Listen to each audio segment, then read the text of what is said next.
கர்த்தருக்கு பிரியமானவர்களே, பரமபிதாவானவர் அருளி செய்த 10 கட்டளைகளையும் அதன் விளக்கத்தையும் பரமபிதாவின் கிருபையால் உங்கள் இதயவாசலுக்கு மிக பணிவன்புடன் அனுப்புகிறேன். உயர்வான பரமபிதா கிருபையாலே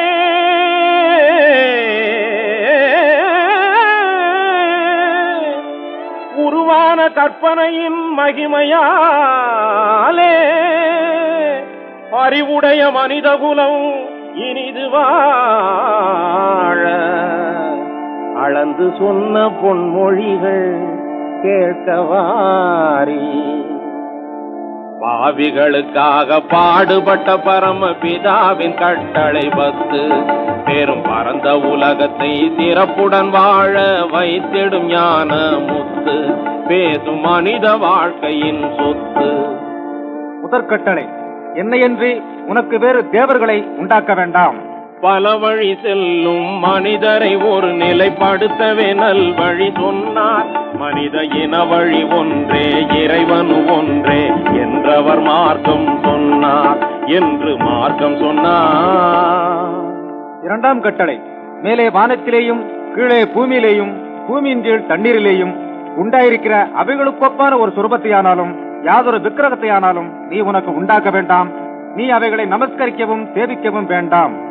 வெளுத்ததெல்லாம் பசும் பாலனை எண்ணும் பழக்கத்தில் மூழ்கி விடாதே. கையில் விளக்கிருந்தும் கிணற்றில் விழுந்தவன் கதை போல் ஆழ்ந்திட நீ துணியாதே என்று மார்க்கம் சொன்னார். மூன்றாம் கட்டளை, உன் தேவனாகிய கர்த்தருடைய நாமத்தை வீணிலே வழங்காதிருப்பாயாக. தேவனை வழிபடும் முறைகளை மறந்து அலைந்தவர் உலகத்தில் பலர் உண்டு. இது தெரிந்து நடக்காமல் தேவன் நாமத்தை ஜெபிப்பதினால் என்ன பலன் உண்டு? சிந்தனை செய்திடு இன்று, இதுவே மனிதனின் தொண்டு என்று மார்க்கம் சொன்னார். நான்காம் கட்டளை, ஓய்வு நாளை பரிசுத்தமாய் ஆதரிக்க நினைப்பாயாக. உழைப்புக்கு 6 நாட்களை ஒதுக்கி ஓய்வுகள் மறுநாள் வேளையிலே மனக்களிப்புடன் பரிசுத்த நிலையுடன் தேவனை வழிபடி ஞாயிற்று கிழமையிலே நலம் பெறுவாய் உன் வாழ்க்கையிலே, நலம் பெறுவாய் உன் வாழ்க்கையிலே என்று மார்க்கம் சொன்னார். ஐந்தாவது கட்டளை, உன் தேவனாகிய கர்த்தர் உனக்கு கொடுக்கிற தேசத்திலே உன் நாட்கள் நீடித்திருப்பதற்கு உன் தகப்பனையும் உன் தாயையும் கனம் பண்ணுவாயாக. உண்மையில் அன்னை தந்தையை சொந்த கண் போல் காப்பது அறிவுடைமை, மேலும் அன்பாயிருப்பது ஒரு கடமை என்று அன்பாக கூறும் கர்த்தாவின் வார்த்தையை அறிந்து நடந்தாலே நன்மை தரும் அனுபவ வாழ்க்கையின் உண்மை என்று மார்க்கம் சொன்னார். ஞான மார்க்கம் சொன்னார்.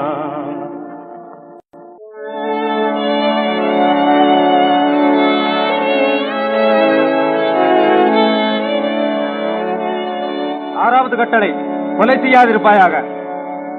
ஆறறிவு உள்ளவர்க்கு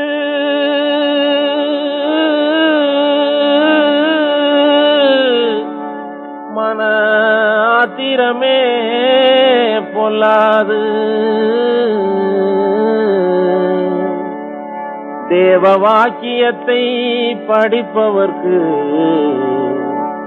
தீய கொலை கூடாது. இழிதொழிலாம் கொலை தொழிலை செய்வதினாலே வாழ்வில் இனிப்பும் கசப்பும் இரண்டுமின்றி போகும் தன்னாலே. இதை எண்ணி பார்த்து உண்மை வழி காண்பதினாலே நன்மை இருக்குது பார் உலகத்திலே நீதி முன்னாலே என்று மார்க்கம் சொன்னார். ஞான மார்க்கம் சொன்னார்.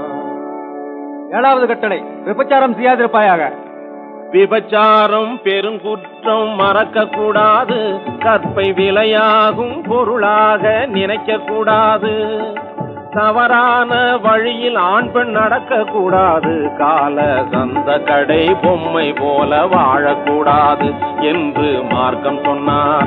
ஞான மார்க்கம் சொன்னார். எட்டாவது கட்டளை, களவு செய்யாதிருப்பாயாக. அழுது பிறந்த மனிதனுக்கு கவலை கூடாது, அந்த கவலை தீர உழைத்து வாழ மறக்க கூடாது.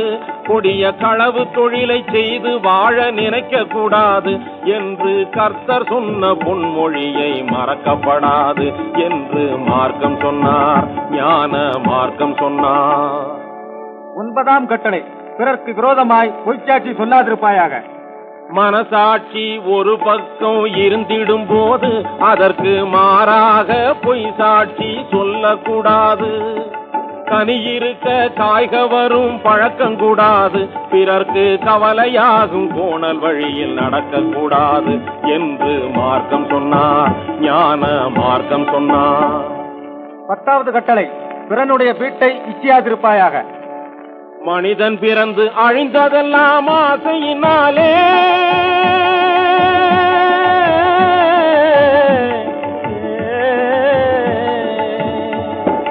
மனிதன் பிறந்து அழிந்ததெல்லாம் ஆசையினாலே, மண்ணாசையினாலே, பெண்ணாசையினாலே, பொன்னாசையினாலே.